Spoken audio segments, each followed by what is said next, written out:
how are you all? Hope you all are good. So today, students, we are going to start our 14th chapter of class 5th, which is about light and shadow. तो बच्चों, आज हम लोग light and shadow के बारे में पढ़ेंगे, ठीक है? उसके बाकी जितने भी इससे रिलेटेड कॉन्सेप्ट्स हैं, that we are going to study here today. चलो, so let's start the chapter. We already know the sun, electric bulb, and a candle are sources of light. We need light to see things. At night, we cannot see things in a room unless we switch on the bulb. तो students, हम लोगों को पता है कि आपके light, bulb and आपकी tube lights and the sun, these all are sources of light. यानी कि ये एक ऐसे हमारे सब्सटेंसेस या मटेरियल्स हैं जिनके थ्रू, ऑब्जेक्ट्स हैं जिनके थ्रू हमको लाइट मिलती है ना. और लाइट हमारे लिए बहुत जरूरी है because without light we are not able to see the objects. रात में भी अगर आप किसी एक डार्क रूम के अंदर एंटर करते हो तो क्या होता है, जब तक हम लाइट स्विच ऑन नहीं करेंगे तो हमको कुछ नहीं दिखेगा, राइट? फिर हमारे चोट लगने के चांसेस हैं क्योंकि हमको दिखेगा नहीं और हम किसी भी चीज से टकरा जाएंगे. So that means light is a very important component for us to see the objects clearly. We see an object only when the light that falls on it bounces back and enters our eye. See students, हमको कोई भी object visible तभी होता है जब light जो है वो इस ऑब्जेक्ट पर जाके स्ट्राइक करती है. स्ट्राइक करने के बाद वो बाउंस बैक होकर हमारी आईज में एंटर करती है, तब ही जाकर हमको वो पर्टिकुलर ऑब्जेक्ट विजिबल होता है. तो दैट मीन्स सबसे पहले लाइट का स्ट्राइक होना बहुत जरूरी है और वहां से बाउंस बैक होकर हमारे आईज के अंदर एंटर करना भी जरूरी. Now next what is written that the sun is a source of light. ये हमें पता है सन से सनलाइट मिलती है ना. The sun is million of kilometers away from us. Million of kilometers, पता नहीं कितना लंबा डिस्टेंस है. We can't even measure it like this. Okay, इतनी दूर हमारे रीच से सन है. Yet its light reaches the earth. This shows that light can travel from one place to another. We are able to see the objects during the day because of the sunlight. देखो, अभी मैंने आपको बताया कि सन पता नहीं कितने लंबे मिलियन ऑफ किलोमीटर डिस्टेंस पे हमसे दूर है. स्टिल उसकी जो लाइट है, सनलाइट है, वो हम लोगों तक अर्थ पे पहुंच जाती है, रीच कर जाती है. तो दैट मीन्स जो सनलाइट की रेज है, they can travel easily from one place to another, है ना. चलो, और अगर हम डे टाइम की बात करें तो डे टाइम पे बच्चों ऑब्जेक्ट जो आपको विजिबल होते हैं that is just because of the sunlight होगी. The moon does not have its own light, yet we see the moon shining brightly in the sky at night. It appears bright because light from the sun falls on it. देखो बच्चों, हमारे जो moon है which is our natural satellite, अर्थ की natural satellite है, आपने वो भी देखा है कि रात के वक्त at night it shines very brightly, है ना. रात के वक्त बहुत अच्छे से आपका वो शाइन कर रहा होता है ब्राइटली, बहुत अच्छी लाइट हम लोगों पर, अर्थ पर डालता है. लेकिन मैं आपको ये चीज बताऊं, अगर मैं बोलूं कि मून की खुद की लाइट नहीं होती है, yes, moon is not having its own light. Still उसकी लाइट आपको रात में विजिबल होती है क्योंकि जो सनलाइट होती है, सन जो होता है वो अपनी लाइट रेस को क्या करता है ना, वो अर्थ मून के ऊपर डालता है ना. तो जो आपकी सन की लाइट रेस है that falls on the moon, तभी आपको मून क्या करता है, शाइन करता हुआ दिखता है. मून की खुद की लाइट नहीं होती, वो सनलाइट की वजह से ब्राइट हमको दिखता है. Now, next. Light travels in a straight line, but when the path of light is blocked by the wooden pieces, we cannot see the entire twig. So if the wooden pieces are removed, the entire twig will be visible. See,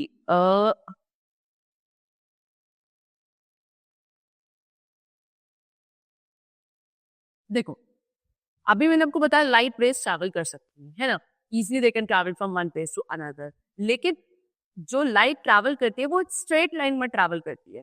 तो straight line में travel करते करते अगर बीच में कोई barrier, कोई block आ जाए, block of would kind of अगर आ जाता है, तो उससे क्या होता है, लाइट रेस ब्लॉक हो जाती है, यानी कि वो आगे ट्रैवल नहीं कर पाती है. फिर आप तो वहां पे वो ऑब्जेक्ट विजिबल नहीं होगा. तो दैट मीन्स लाइट का जो पाथ है वो बिल्कुल क्लियर होना चाहिए, सो दैट लाइट रेस को बीच में कोई भी क्या ना करे, ब्लॉक ना करे. अदरवाइज लाइट वहां से बेटा ब्लॉक हो जाएगी, आगे ट्रैवल नहीं कर पाएगी और हमको ऑब्जेक्ट विजिबल नहीं होंगे. Now next what they have written, what happens when an object comes in the path of light. अब यही मेजर क्वेश्चन है कि अगर कोई ऑब्जेक्ट लाइट के पाथ में, लाइट जहां ट्रैवल कर रही है उस रास्ते के बीच में अगर आ जाए तो क्या होगा, हमें ऑब्जेक्ट क्यों नहीं दिखता। An object which does not let the light pass through it is called an opaque object। देखो बच्चों, एक ऐसा ऑब्जेक्ट जो लाइट रेस को आगे ट्रैवल नहीं करने देता, यानी कि लाइट रेस को ब्लॉक कर देता है, उसके पाथ को, उसके रास्ते को ब्लॉक कर देता है, ऐसे ऑब्जेक्ट्स को हम लोग ओपेक ऑब्जेक्ट कहते हैं। Very important. Okay, opaque object इन्हें कहा जाता है जो लाइट रेस के पाथ को ब्लॉक कर देते हैं। We can not see through an opaque object. Wood, stone and metals are opaque materials. When an opaque object comes in the path of light, light cannot travel further, it gets stopped. So that means आपको जो opaque object होते हैं वो light rays को आगे travel नहीं करने देते हैं। अगर वो आपके light के path के बीच में आएंगे तो वो light rays के path को block कर देंगे, आगे travel नहीं करने देंगे। रास्ता तो क्या हो गया, रुक गया ना, तो आगे नहीं जा पाएंगे। अब ऐसे कैसे objects होते हैं जो opaque होते हैं? For an example, wood, stone, ठीक है, या कोई भी मेटल, ये सब आपके ओपेक ऑब्जेक्ट्स के एग्जाम्पल हैं। Now when light is stopped in its path by an object, a dark area is formed on the surface behind the object। क्या होता है जब एक लाइट का जो पाथ है उसको किसने रोक दिया, किसी ऑब्जेक्ट ने, for an example opaque object ने, कि लाइट का जो पाथ है उसको ब्लॉक कर दिया। A dark area is formed on the surface behind the object। तो उस ऑब्जेक्ट के पीछे एक डार्क सा सरफेस बन जाता है। This dark area is called a shadow. और इस डार्क एरिया को क्या बोलते हैं, वो शेडो। दिखती है ना हमको अपनी शेडो परछाई, है ना, वो किस वजह से तभी तो होता है, अगर कोई ऑब्जेक्ट हमारे सामने आ जाता है तो हमारी लाइट रेस आगे नहीं ट्रैवल करती, हमारे पीछे हमको क्या दिखती है, हमारी शेडो दिखने लगती है।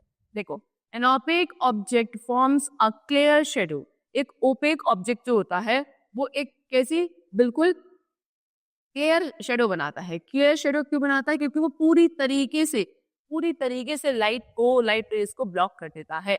इसलिए ओपेक ऑब्जेक्ट हमेशा किसी भी ऑब्जेक्ट के अंदर क्लियर शेडो बनाएगा। The object which forms a shadow is always between the source of light and the shadow. वो ऑब्जेक्ट जो शेडो बनाता है वो हमेशा सोर्स ऑफ लाइट और आपके शेडो के बीच में होंगे, यानी कि जो भी जहां से भी लाइट आ रही है वो, है ना, और जहां शेडो बनेगी वो, उसके बीच में हमेशा वो ऑब्जेक्ट होगा जो आपका क्या बनाएगा, आपकी शेडो बनाएगा।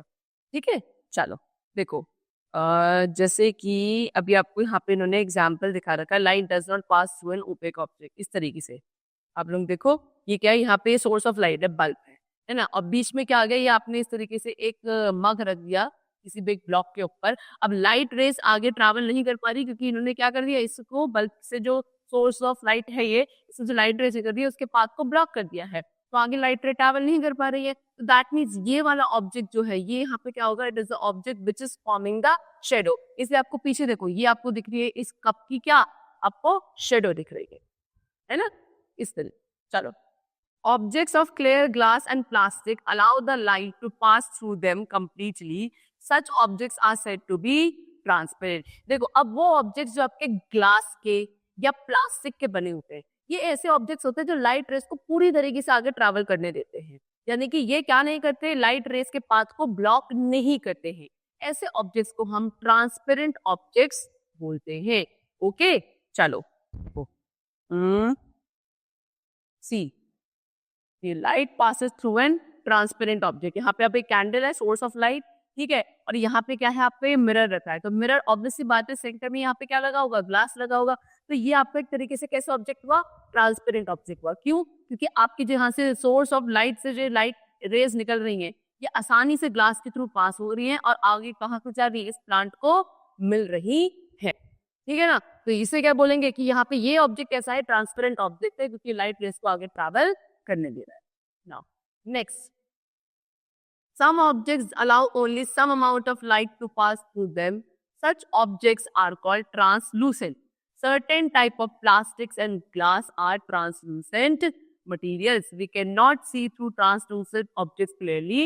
translucent objects form faint shadow। देखो, अभी कुछ ऐसे ऑब्जेक्ट्स भी होते हैं जो लाइट को ना तो कंप्लीटली आगे पास होने देते, ना ही कंप्लीटली लाइट रेस को ब्लॉक करते, यानी कि वो लाइट रेस उनके थ्रू आगे पास हो सकती है, ट्रैवल हो सकती है, लेकिन कंप्लीटली ट्रैवल नहीं कर पाती हैं। ऐसे ऑब्जेक्ट्स को हम लोग ट्रांसलूसेंट ऑब्जेक्ट बोलते हैं, है ना। जैसे कि आपको बताया है कुछ तरीके प्लास्टिक, सारे प्लास्टिक नहीं, कुछ ऐसे प्लास्टिक होते हैं जिनके थ्रू लाइट रेज आगे प्रॉपरली पास नहीं हो पाती हैं। और आपका ग्लास भी हो गया, ठीक है। कुछ ग्लासेस आपने देखा होगा कि आपको ग्लास के इधर साइड दिख रहा है, उधर साइड नहीं दिख रहा है ना। तो वो भी आपका कैसा होता है, ट्रांसलूसेंट ऑब्जेक्ट होते हैं। ओके, चलो, तो आप ट्रांसलूसेंट ऑब्जेक्ट के थ्रू क्लियरली दूसरी तरफ नहीं देख सकते हो। और ट्रांसलूसेंट ऑब्जेक्ट कैसी, फेंट यानी कि धुंधली, है ना, फेंट काइंड ऑफ शेडोज बनाते।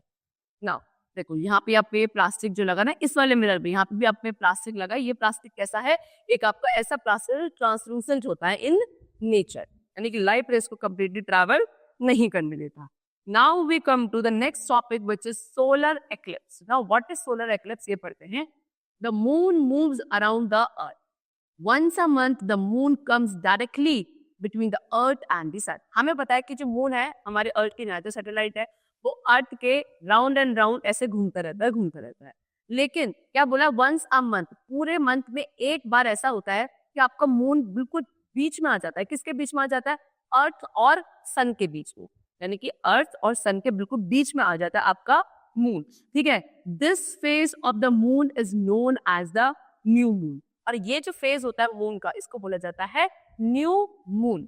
Okay, sometimes on a new moon day the moon shadow falls on certain part of the earth. अभी क्या होता है, कभी कभी ऐसा होता है कि जिस दिन न्यू मून डे होता है, यानी कि जिस दिन हमारा मून अर्थ और सन के बिल्कुल बीच में आ जाता है, उस दिन आपकी मून की शेडो अर्थ के कुछ पार्ट्स पर पड़ती है। प्रॉपर नहीं आती है, लेकिन कुछ पार्ट पर पड़ती है। From these parts the sun appears covered by the moon and we see a solar eclipse. और जिन जिन पार्ट्स पर ये आपके मून की शेडो फॉल करती है, अर्थ के जिन जिन पार्ट्स पर, वहां पे सन ऐसा लगता है कि सन को किसने, मून ने पूरी तरीके से कवर कर लिया। देखो ऐसे, ये सन है तो ये आपका अर्थ है, तो इसके बीच में एकदम यहाँ पे क्या आ गया, मून आ गया। तो जिस जिस पार्ट पर आपकी ये मून की शेडो फॉल करेगी, है ना, वहां पे ऐसा सन ऐसा लगेगा कि आपके सन बिल्कुल कवर कर दिया किसने, मून ने। और इसी को बोला जाता है solar eclipse. A solar eclipse occurs during the day on a new moon day. Solar eclipse कब होगा, जिस दिन न्यू मून डे होता है, उसमें ड्यूरिंग द डे, दोपहर के समय आपको सोलर एक्लिप्स दिखेगा, ठीक है। During a solar eclipse the portion of the moon that locks the sun appears as a dark patch against the brightness of the sun. तो सोलर एक्लिप्स के दौरान मून का वो वाला पोर्शन जो सन को क्या कर रहा है, ब्लॉक कर रहा है, सन की लाइट रेज को लॉक कर रहा है, वो वाला मून का जो पोर्शन है वो कैसा दिखता है, ऐसा डार्क पैच, यानी कि एक बहुत बड़ा धब्बा, है ना, बड़ा सा धब्बा ऐसा लगता है कि सन की ब्राइटनेस के बीच में एकदम आउट, ठीक है। तो उस दिन आपको क्या कहते हैं, सन प्रॉपरली दिखता नहीं है उन पार्ट्स पर। Now when the sun gets completely blocked by the moon, it is total solar eclipse. और जब पूरी तरीके से अगर सन ब्लॉक कर देता है, सॉरी मून ब्लॉक कर देता है किसको, सनलाइट को, है ना, सनलाइट के रेस को मून अगर पूरी तरीके से ब्लॉक कर देगा, उसको बोलेंगे total solar eclipse. A total solar eclipse last only a few minutes. लेकिन टोटल सोलर एक्लिप्स यानी कि पूरे दिन रहता है, कुछ ही मिनट्स के लिए ऐसा होता है कि पूरी तरीके से सन को मून ऐसे कवर कर दे। देखो इस तरीके ऐसा दिख रहा है, एक डार्क पैच दिख रहा है ना, काला धब्बा सा, पीछे सन है और आगे क्या है, मून ने उसको पूरी तरीके से कवर कर लिया। Sometimes the sun is not completely blocked by the moon. This is called partial solar eclipse. During a partial solar eclipse, a part of the sun is visible. अभी कभी ऐसा भी होता है कि सन पूरी तरीके से, ये पूरा दिन में ऐसे कुछ हमें फेजेस दिखते हैं, है ना, तो मून क्या होता है, आधा कवर कर रखा है मून ने, किसको, सनलाइट को। तो उस टाइम पे आपको सन की कुछ लाइट रेज दिखती है, कुछ नहीं दिखती है, उसको बोला जाता है पार्शियल सोलर एक्लिप्स। यानी कि क्या, during a partial solar eclipse sun का कुछ पार्ट हमको विजिबल होता है जो मून ने कवर नहीं किया, और जो कर लिया वो आपको नहीं विजिबल होगा। Now next we come to lunar eclipse. Lunar eclipse क्या होता है, फटाफट से इसको पढ़ लेते हैं। See on a full moon night the earth passes between the sun and the moon. अब ये इसका जस्ट ऑपोजिट है सोलर एक्लिप्स का।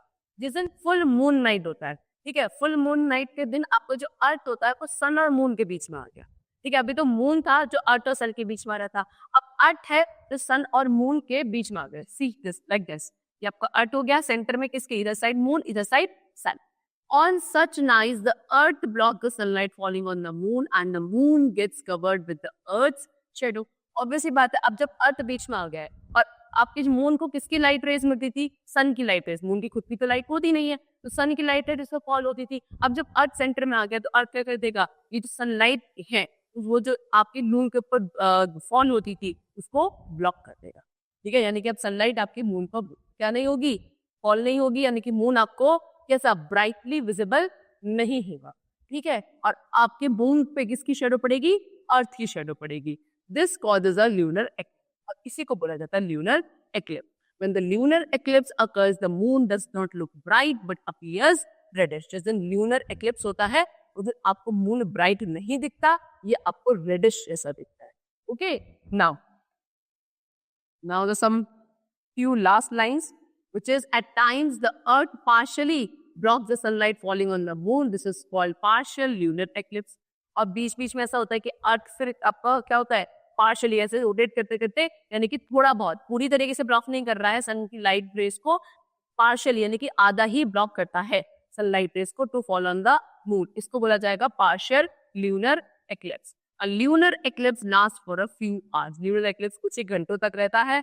Unlike the solar eclipse, a lunar eclipse can be viewed with the naked eye. देखो solar eclipse को तो आप नहीं देख सकते, लेकिन lunar eclipse को आप लोग अपनी नेकेड आई से ऐसे प्रॉपरली देख सकते हो। सोलर एक्लिप्स को नहीं देखना चाहिए, वो आपकी आंखों के लिए थोड़ा खतरनाक होता है और दिखता भी नहीं है इस आसानी से। ओके, चल, so that's all for the chapter. Hope you are liked it and understood it. Thank you everyone.